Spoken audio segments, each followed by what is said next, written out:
أعوذ بالله من الشيطان الرجيم بسم الله الرحمن الرحيم إذا جاء نصر الله والفتح ورأيت الناس يدخلون في دين الله أفواجا فسبح بحمد ربك واستغفره إنه كان توابا۔ سورۃ النصر مدنیہ، کل 3 آیتیں ہیں، 110 نمبر کی صورت ہے۔ سورۃ النصر کے بارے میں کہا جاتا ہے کہ یہ قرآن کریم کی آخری نازل ہونے والی صورتوں میں ہے۔ کچھ ترتیب اس طرح بتائی گئی ہے۔ حضرت عبداللہ ابن عمر رضی اللہ تعالیٰ عنہما سے روایت ہے، وہ فرماتے ہیں کہ یہ صورت حجۃ الوداع کے بعد نازل ہوئی۔ الیوم اکملت لکم دینکم واتممت علیکم نعمتی ورضیت لکم الاسلام دینا کے بعد یہ صورت نازل ہوئی، اذا جاء نصر اللہ والفتح۔ اس کے بعد حضور اکرم صلی اللہ علیہ وسلم 80 دن اس دنیا میں رہے۔ کہتے اذا جاء نصر اللہ والفتح کے بعد آیت کلالہ نازل ہوئی۔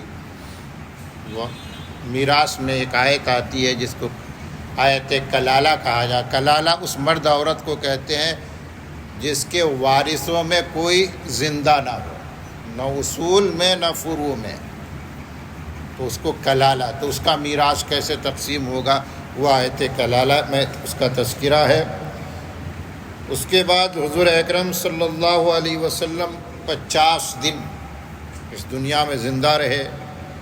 اس کے بعد وہ مشہور آیت نازل ہوئی، لقد جاءکم رسول من انفسکم عزیز علیہ ما عنتم حریص علیکم، یہ نازل ہوئی۔ اس کے بعد کل 35 دن آپ صلی اللہ علیہ وسلم اس دنیا میں رہے۔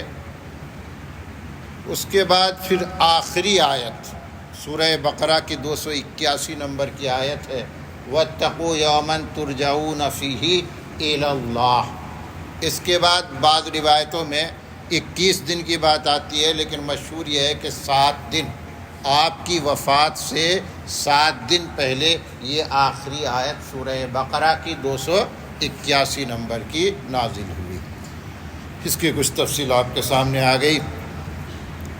اذا جاء نصر اللہ والفتح، پہلے ترجمہ سن لیجئے۔ اذا جاء نصر اللہ والفتح،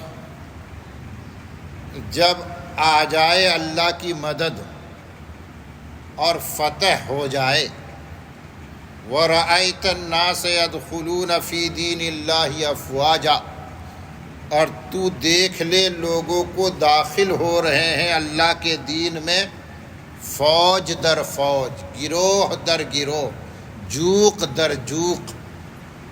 فَسَبِّحْ بِحَمْدِ رَبِّكَ، تو اپنے رب کے حمد کے ساتھ تسبیح کیجئے، وَاسْتَغْفِرْهُ، اور اپنے رب سے مغفرت طلب کیجئے، اِنَّهُ كَانَ تَوَّابًا، بے شک اللہ تعالیٰ بڑا توبہ قبول فرمانے والا ہے۔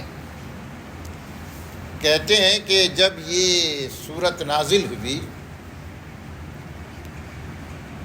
آپ صلی اللہ علیہ وسلم نے صحابہ کے سامنے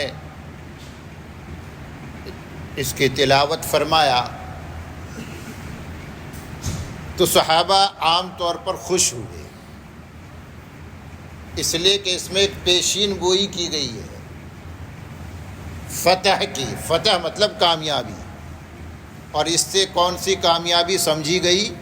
فتح مکہ۔ مکہ کا فتح ہونا ظاہر ہے کہ اس وقت ہر مسلمان کی آرزو تھی، ہر مسلمان کی تمنا تھی کہ مکہ فتح ہو جائے،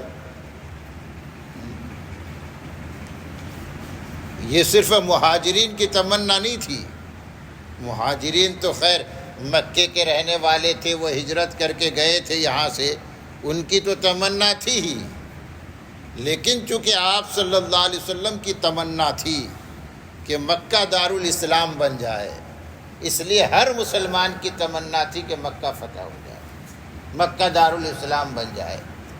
اس کے علاوہ یہ بھی پتہ تھا کہ قبائل عرب، بہت سارے قبائل عرب وہ نیوٹرل رہے، یہ جو لڑائیوں کا ایک طویل سلسلہ چلا تو بہت سے قبائل عرب نیوٹرل رہے، وہ انتظار کرتے رہے کہ ان کی جو لڑائی ہو رہی اس کا انجام کیا ہوتا ہے، اگر کفار مکہ جیتتے ہیں تو ہم ان کے ساتھ ہیں، مسلمان اگر جیتتے ہیں تو ہم بھی اسلام قبول کر لیں گے۔ تو جب اس میں پیشین کی گوئی آئی کہ مکہ فتح ہونے والا ہے تو اب وہ منظر آنکھوں کے سامنے آنے لگا کہ یہ سارے قبیلے مسلمان ہو جائیں گے، تو ایک خوشی کی کیفیت پیدا ہوئی، خوشی کا سما بندھا مدینے میں۔ لیکن کہا جاتا ہے کہ کچھ اجلۂ صحابہ، جس میں حضرت ابو بکر کا نام آتا ہے، کہ اس کے نزول کے بعد حضرت ابو بکر رونے لگے، ان سے کہا گیا ہے کہ خوشی کی خبر ہے آپ رو رہے ہیں، فرما رہے ہیں کہ خوشی کی خبر ہوگی، لیکن اس میں حضور اکرم صلی اللہ علیہ وسلم کی وفات کی بھی اطلاع ہے، پیشگی اطلاع ہے کہ اب حضور ہمارے درمیان زیادہ دنوں تک نہیں رہیں گے۔ کسی نے ان سے پوچھا یہ آپ نے کہاں سے سمجھا؟ کہ دیکھو انداز یہ بتاتا ہے، آپ بھی پڑھی، آپ نے ترجمہ سنا، انداز یہ بتاتا ہے کہ گویا کہ آپ کا کام پورا ہو گیا۔ اذا جاء نصر اللہ والفتح، جب اللہ کی مدد آ جائے، مکہ فتح ہو جائے اور لوگ جوق در جوق اس اللہ کے دین میں داخل ہونے لگے تو اب اللہ کا نام لیجئے۔ یہ کب کہتے ہیں اللہ کا نام لیجئے؟ کہ اب کام پورا ہو گیا، کام پورا ہو گیا تو پھر اللہ کے رسول تو اللہ سے ملنے چلے جائیں گے۔ تو حضرت ابو بکر رونے لگے۔ حضرت عبداللہ ابن عباس رضی اللہ تعالیٰ عنہما چھوٹے صحابہ میں شمار کیے ہیں، عمر ان کی چھوٹی تھی، کم عمر۔ حضرت عباس یوں تو آپ صلی اللہ علیہ وسلم کے چچا ہیں، ان کے والد، لیکن عمر ایک ہے، ہم عمر ہے۔ تو حضرت عبداللہ ابن عباس آپ کے چچا زاد بھائی ہے، لیکن عمر کم تھی۔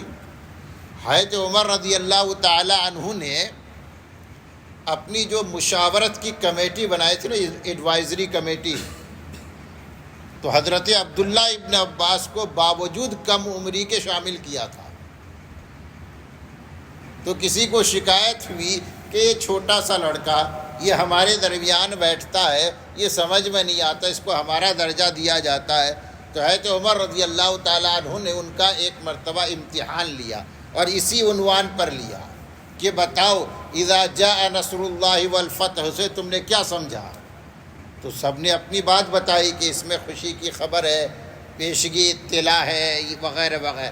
حضرت ابن عباس نے بھی وہی بات کہی جو حضرت ابو بکر نے فرمائی تھی کہ اس میں یہ اطلاع بھی ہے کہ آپ صلی اللہ علیہ وسلم اس دنیا میں زیادہ دنوں تک نہیں رہیں گے، اور پھر انہوں نے اس کی تفصیل بتائی۔ تو حضرت عمر نے فرمایا میری بھی یہی رائے ہے، میں نے بھی یہی سمجھا ہے، اور پھر صحابہ سے فرمایا کہ دیکھو اس کے پاس کیسا علم ہے۔ تو علم کی وجہ سے، اور خاص طور پر قرآن کا علم، تو حدیث میں ہے نا کہ بہت سے لوگوں کو عزت دیتا ہے، بہت سے لوگ اس کی وجہ سے نیچے گرتے ہیں، بہت سے لوگ اوپر اٹھتے ہیں۔ بہرحال آپ سمجھیے اذا جاء نصر اللہ والفتح، پہلے میں اس کا پس منظر بتا دیتا ہوں، شان نزول کس موقع پر، کس موقع سے متعلق ہے یہ آیتیں۔ کہتے ہیں کہ حضور اکرم صلی اللہ علیہ وسلم نے سن 6 ہجری میں صلح فرمایا مکے والوں سے. یہ صلح حدیبیہ کہلایا، چونکہ حدیبیہ جو ایک ویلی تھی وہیں پر یہ صلح ہوئی تھی. تفصیلات آپ کے سامنے آ چکی ہے کہ حضور اکرم صلی اللہ علیہ وسلم نے خواب دیکھا کہ میں عمرہ کر رہا ہوں، اور نبی کا خواب حجت ہوا کرتا ہے، سچا، البتہ محتاج تعبیر ہوتا ہے. آپ صلی اللہ علیہ وسلم نے یہ سمجھا کہ جب خواب میں عمرہ کر رہا ہوں تو مجھے عمرہ کے لیے جانا چاہیے. آپ نے اعلان فرمایا، تقریباً 1400 صحابہ آپ کے ساتھ عمرہ جانے کے لیے تیار ہو گئے. بہت بڑا گروپ تھا. مکے سے باہر ہی تھے کہ آپ کو اطلاع ملی کہ مکے والوں نے یہ مشورہ کیا ہے کہ عمرہ کرنے نہیں دیں گے. تو حدیبیہ کی وہ جگہ تھی، آپ نے وہاں قیام کیا اور کوششیں شروع ہوئی کہ مکے والوں کو کنونس کیا جائے، ان کو بتایا جائے کہ دنیا بھر کے لوگ عمرہ کرنے کے لیے آتے ہیں، ہم بھی عمرہ کرنے کے لیے آئے ہیں اور ہمارا ارادہ اس کے سوا کچھ نہیں ہے. ایک لمبا دور چلا گفتگو کا. باوجود تمام تر کوششوں کے مکے والے کنونس نہیں ہوئے. اخیر میں حضرت عثمان غنی رضی اللہ تعالیٰ عنہ کو آپ نے بھیجا کہ حضرت عثمان بہت مقبول شخصیت، کیونکہ حضرت عثمان سخی تھے، اور سخی جو ہے وہ اللہ کا حبیب ہوتا ہے اور وہ بندوں کا بھی قریب ہوتا ہے، جس میں وہ قریب من الناس. تو ان کی سخاوت کی وجہ سے مکے والوں کے دلوں میں ان کی محبت تھی. تو آپ نے یہ سوچ کر کہ شاید عثمان کی باتیں ان کو اپیل کر جائے، حضرت عثمان کو بھیجا. حضرت عثمان نے ایک طویل گفتگو کی، ہر ایک سے ملے جتنے سردار تھے، لیکن وہ کنونس نہیں کر سکے. کسی نے یہ خبر بھی اڑا دی کہ عثمان کا قتل ہو گیا، لوگوں نے عثمان کو مار ڈالا. آپ صلی اللہ علیہ وسلم کو بہت رنج ہوا. آپ نے رضوان، یہ جو رضوان نام کا ایک کیکڑ کا درخت تھا، اسی کے نیچے بیٹھے تھے. آپ نے صحابہ سے بیعت لیا کہ جب تک عثمان کے خون کا بدلہ نہیں لیں گے یہاں سے ہٹیں گے نہیں. اس کو بیعت الرضوان کہا گیا. بعد میں یہ خبر جھوٹی ثابت ہوئی. خیر، اس کے بعد پھر صلح کے معاملات طے پائے، اور یہ صلح ہوئی 10 سال کے لیے. یہی پر بات اس کو مختصر کرتے، 10 سال کے لیے صلح ہوئی، اور یہ طے پایا کہ آپ اس سال عمرہ نہیں کریں گے، یہاں سے بغیر عمرہ کیے واپس جائیں گے، آئندہ سال آپ اس کی قضا کر لیں گے. ایسا ہی ہوا. میں نے جیسا کہ عرض کیا 10 سال کے لیے معاہدہ ہوا تھا کہ آپس میں لڑیں گے نہیں. اس میں ایک پوائنٹ یہ بھی تھا کہ ہمارے جو قبیلے حلیف ہے وہ اس معاہدے میں شامل ہو جائیں گے. حلیف کا مطلب دوست بننا، قبیلے کا ایگریمنٹ ہوتا تھا. تو مکے کے قریب 2 قبیلے رہا کرتے تھے، ایک بنو بکر اور ایک بنو خزاعہ. بنو بکر یہ قریش کا حلیف بن گیا، اور بنو خزاعہ یہ مسلمانوں کا حلیف بن گیا. حلیف بننے کا مطلب یہ ہے کہ یہ معاہدے میں یہ بھی شامل ہو گئے، اور معاہدے میں یہ بات لکھی گئی تھی کہ اگر کبھی ایسے لڑائی کی نوبت آتے ہم خود بھی نہیں لڑیں گے، اور اگر ہمارے حلیف میں لڑائی ہو تو ہم ایک دوسرے کے حلیف کو، ہم اپنے حلیف کو سپورٹ نہیں کریں گے. لیکن 22 مہینے ہوئے، تقریباً 1.5 سال کا عرصہ بیت گیا.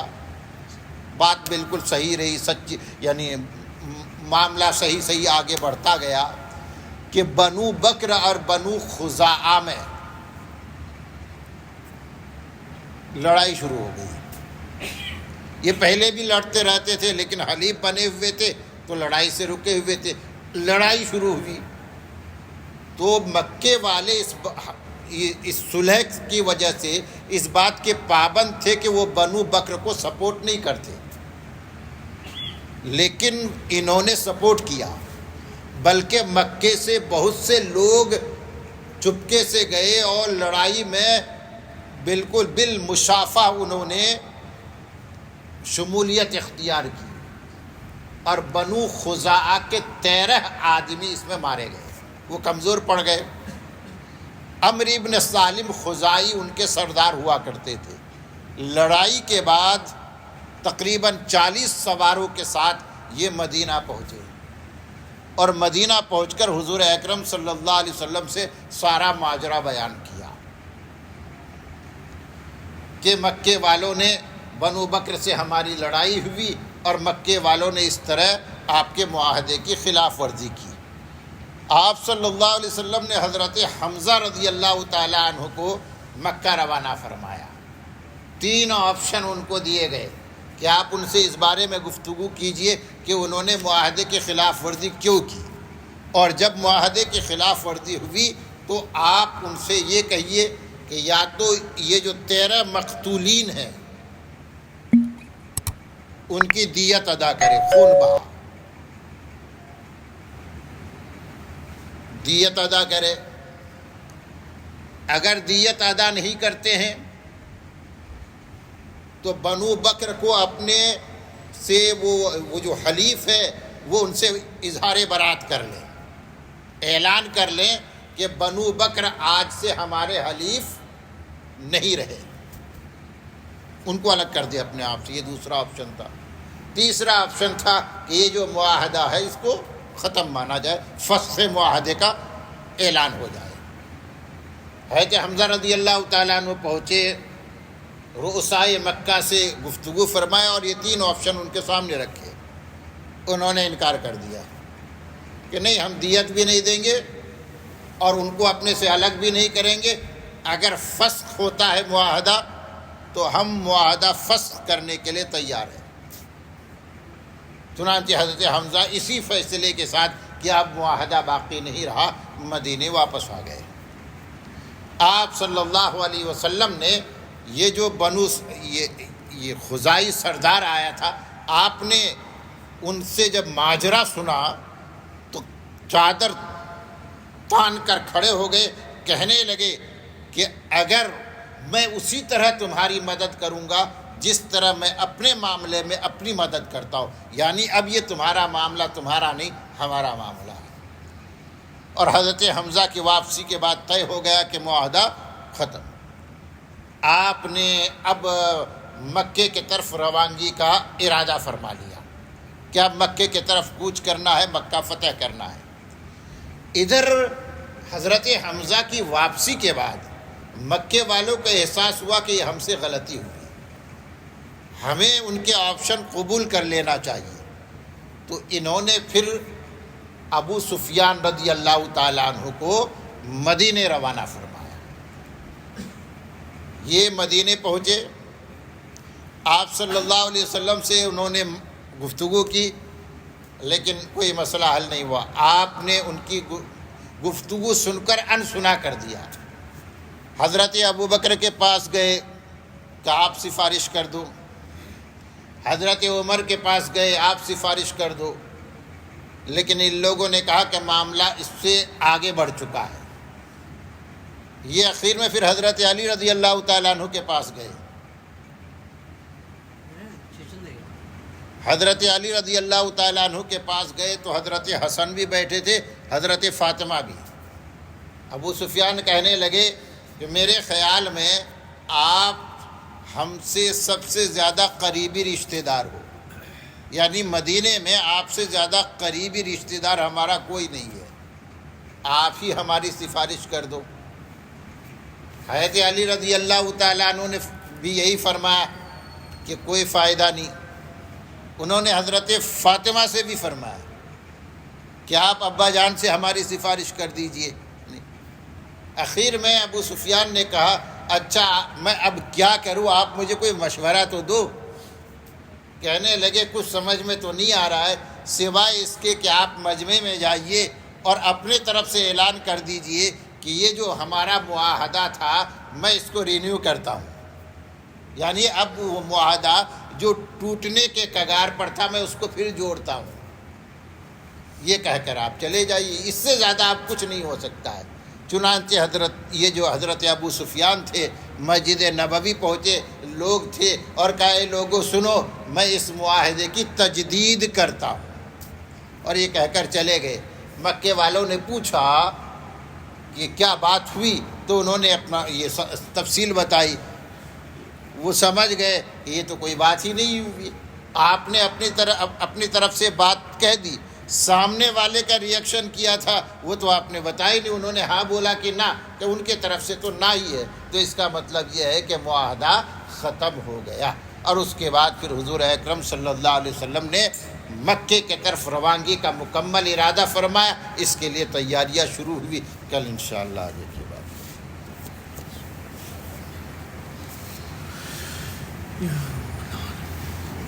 الحمد للہ رب العالمین والصلاة والسلام علی رسولہ النبی الکریم، اللہم انت السلام ومنک السلام، تبارکت یا ذا الجلال والاکرام۔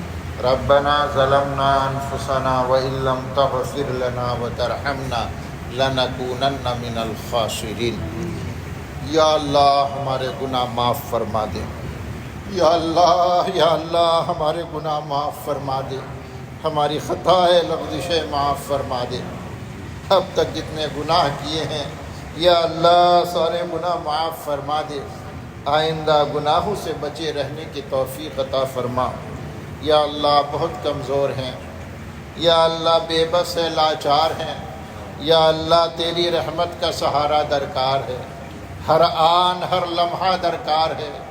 یا اللہ رحم فرمائیے، کرم کی نظر فرمائیے، اپنا فضل ہم سب کے شامل حال فرمائیے، اپنی رحمت خاصہ سے دنیا اور آخرت کے سارے مراحل آسان فرما دیجیے، سارے مسائل حل فرما دیجیے، ہر آفت اور بلا سے بچائیے۔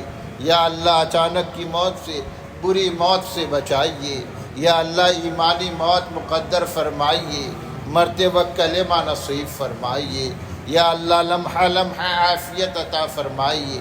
یا اللہ ہم آزمائش کے اہل نہیں ہیں، یا اللہ آزمائشوں سے بچائیے، یا اللہ آزمائشوں سے بچا کر عافیت کے ساتھ دین پر استقامت عطا فرمائیے۔